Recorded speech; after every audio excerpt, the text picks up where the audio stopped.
waiting for the lights to go green, and they do. And it's a very, very tight start finish straight of just 10 meters, and Boccolacci is clear ahead. Must have been wheel spin for Jaden Ajeda.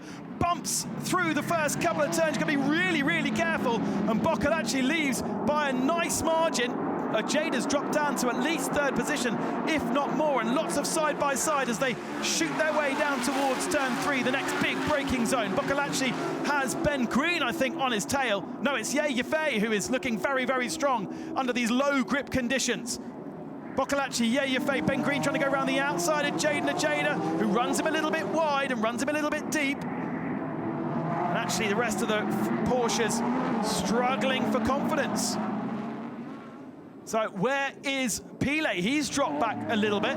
There's Nico Menzel crawling all over the back of Ben Green and should get the inside line here as Ben Green gets a little bit of an error through turn number 6 and does get that one done. Sims has moved up. There is Leo Ye, and not a great deal of ground made up by Leo Ye. Got Daniel Liu trying to go around the outside of him. Two different teams running those two Porsches, so there won't be any kind of team orders as Nico Menzel looks down the inside of Ben Green, but Ben gives him enough room. They go there towards that chicane that has that no overtaking area. And Nico Menzel slots into line. Early laps, struggling for traction. Cars shoot their way past. It's been a good start also for Bastian Boos. Hadn't noticed that. Boos up to 4th position there, right under the rear wing of Jaden Ajeda. And that bodes really well for Lu Wei's championship. Exactly what Bastian needs to do. Two big bumps on this circuit, the exit of turn number 12, and then in the braking zone of turn number 1. We saw a lot of them almost getting air into turn number 1 on that opening encounter. Now, with more temperature, with more confidence, and on the racing line, everyone faring a lot better. Boccolacci trying to get away. Low grip conditions was where we first met Dorian Boccolacci in Okayama last year when it was soggy and raining. He was on slicks and doing such a great job. Oh, Adley Fong nearly losing the rear end of his Porsche and going into the back of Patrick Pile, just about got away with it. Daniel Liu is able to clear. He's also got James Yu Kwai behind him. So the 45 not having a particularly great start. In fact, it's as though he's lost a couple more positions to Kanamari and Hussein, the 45 Audi. We've got a safety car.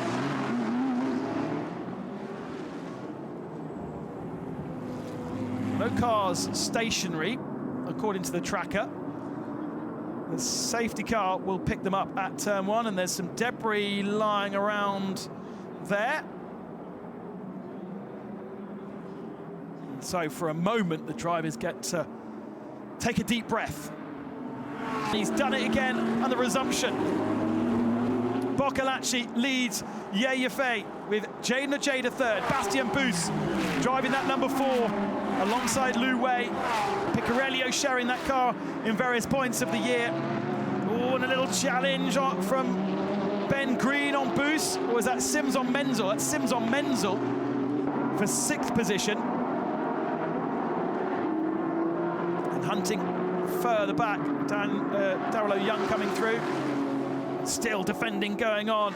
Oh, and Ye Yifei trying to go around the outside of Dorian Boccolacci. So Boccolacci has to go defensive and runs deep through turn 3.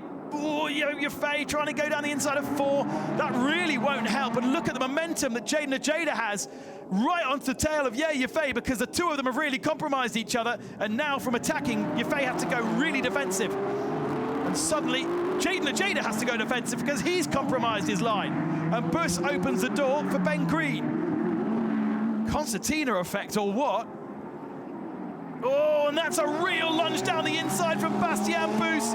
Ajeda hangs it around the outside, and maybe now Ben Green will follow Ajeda into turn number 8. Boos is going to be hung out to dry here. Can he go around the outside? I'd be amazed if they do. It's so close between them, and now it's the run to that line, that imaginary line, and Ben Green has done it. Moved up ahead of the number 4. Ben Green is going to get him This time a lot closer, half a nose down the inside, but again, not quite close enough. And goes a little bit defensive. A lunge from Bastien Bus. That low shot makes it feel as though there was going to be an overlap. And a flash of the lights from Bus, because he can see that Menzel's getting closer. I tell you what, these pro drivers have really got their oboes out today. And it's a street circuit that has opportunities for overtaking. It's wide. Any little move, any little wrong mistake, there's no runoff area. It'll be a barrier that catches you out. Alexander Sims now on the flashers, down in 7th position in his Corvette on the podium in race 1. And that was Ben Green, I think, on Jaden Ajeda again. It has to go defensive on Bastien Bus. But Sims is really useful here because as a teammate to the 99, he can start being really naughty and getting all over the back of Bastien Bus, distracting him from attacking his teammate. In the end of the day, 2 brothers in that 99 and 66 car, the 2 princes, they will be absolutely helping each other. Of course, Alexander Sims was in the 99 car for the first weekend of the year before missing those rounds and being placed in the 66 for the second half of the season. Still very, very tight though, isn't it, between our pro drivers. Just a second separating Boccolacci and Ye at the front. And then a bit of a queue starting to form with Ojeda, Green, Bus, Sims, Menzel just about holding on. Pilet perhaps not close enough. Pilet very, very proudly showing me the front end of that Rothmans inspired livery at the end of race 1, saying, look, I didn't scratch it at all. As under big defense, Alexander Sims, and I think that's because Sims has just moved himself ahead of the number 4. Yes, he has. So Sims has got past Bastien Bus. And Bus is going backwards here. And for the title, that is bad news. Now, Alexander Sims can play an even more important role because he can start to back off a little bit. And there was an incident involving car. Oh, Jada down the inside of Yefe. Can he get it slowed down? It was a late dive, and he's heading towards the barrier. He keeps it out the barrier, and Yefe responds to go back up into 2nd position. There was just a fraction little lock-up, and we've seen some big shunts down there today. The ABS system's not liking that big bump. Now Yefe under pressure from Ben Green on the outside, Jaden Ojeda on the inside. There's no space for Ojeda. Can Ben go all the way around the outside here in the Corvette? He'll be on the inside for the next corner, and he does so. Wow, he really is turning into quite a star, Ben Green, this year. His name in lights and up to 3rd position now. Oh, big slide though, and contact between the 2 of them, and the bonnet's up on Jaden Ojeda. Can he see at all? I don't think he can. He's going to have to park it. And just the tiniest of touches has dislodged the bonnet on that car. And Jaden Ojeda is going to have to be very, very careful here because he's not really going to be able to see very much. He'll be looking for a marshal to help him out. Smoke billowing from the engine, and yeah, maybe the sensible thing is to park it, but it's going to cause a safety car as we get to pit window open.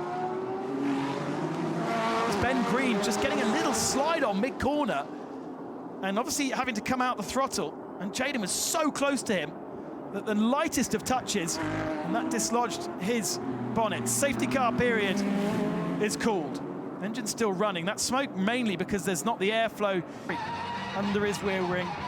Prince Abubakar will know his role here, and that will be to create a gap to stop the challenge from Wang Zhongwei and Bao Jinglong and Anthony Liu behind.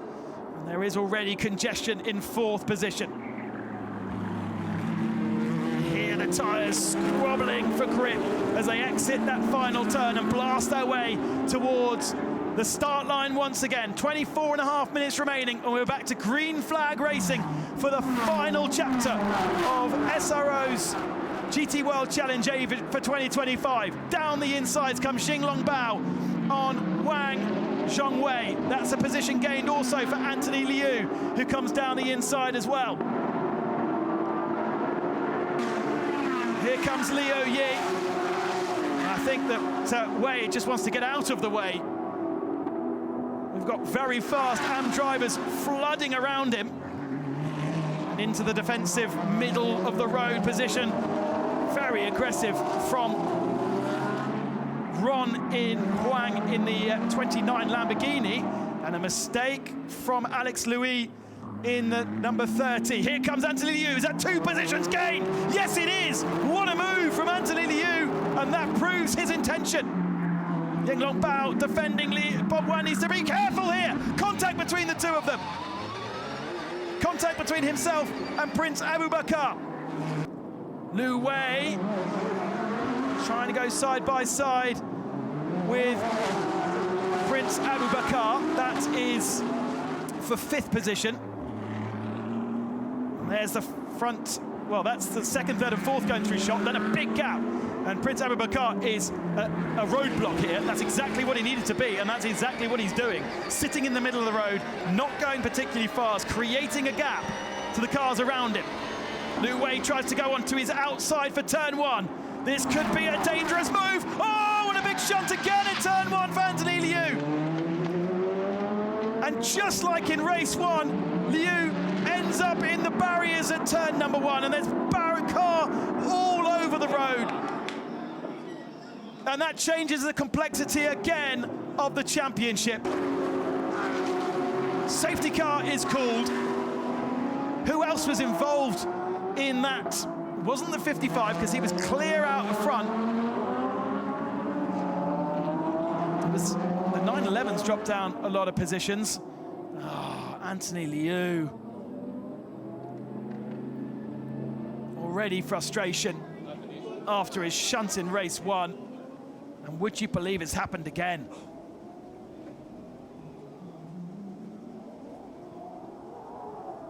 There's a lot of car. He's hit the inside wall. And there is a lot of car strewn all over the circuit at turn number 1. Equal points for Lu Wei. But if Prince Jeffrey can get ahead of Shang, he would move from 3rd up to 1st, because there's 7 points on offer for that one move. Now, if they are equal on points come the end, between car 4 and car 87, it will be 87 that takes the championship on the amount of victories that they have had versus Lu Wei. 4 with a victory in Okayama in race 2. And Mandalika race 2. He will also be on the podium in 2nd spot, but that will not be enough for him to take the championship. The deficit too much to car 87. And under all of this tension, like every single year, Bob Wan and Liu Yi will come out victorious by 0 points, let's not forget. They will be tied on points with their Origin Motorsport teammates.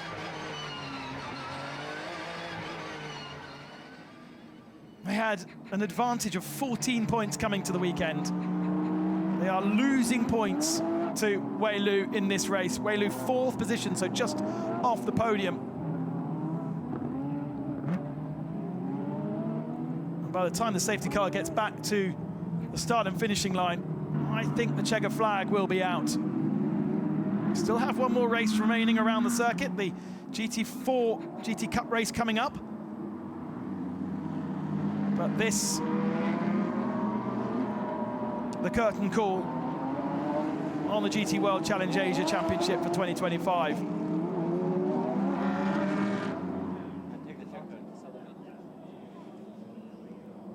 There's the tension down at Win Here Harmony. 10 days ago, taking victory in the Shanghai 8 Hours. I say 10 days ago because it happens midweek. But a win here in China is surely going to be one of their biggest achievements to date on a circuit that nobody knew coming here. Extra special, extra hard work for the teams. They don't just bolt on a setup that they've experienced from the years previous. They started from 0. throughout a tricky day of testing on the Friday. They got themselves up, and there is the relief, the realization beginning that we have in the world of GT World Challenge Asia our first double champions. Just one more corner for Bob Wan to get round. The checker flag awaits our field. And it's going to be victory for Zhang Yaqi and Ye Yifei. A podium for Prince Jeffrey Ibrahim is not enough. Wei Lu in fourth, ties on the same points as Bob Wan down in seventh, and Liu Yi, his teammate. But it is that man, Liu Yi, who will be our champions for 2025. And here is the overall results then. Pro-Am winners, the 55.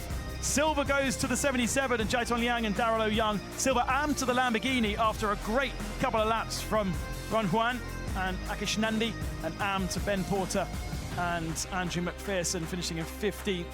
Gaps don't really represent much, do they? Because under safety car conditions at the second half of the race. But we can expect to see Ben Green and Prince Jeffrey on the podium, and Yinglong Bao and Joel Eriksson on the podium in third position. A great result for Audi Sport Team Phantom.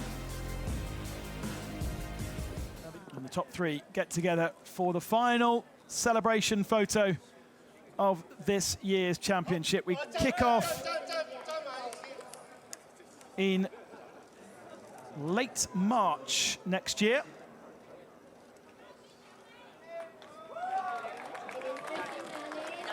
But before then, plenty of celebrations for a hard-fought year of racing. The champagne sprays here in Beijing for your top three in the final race of 2025.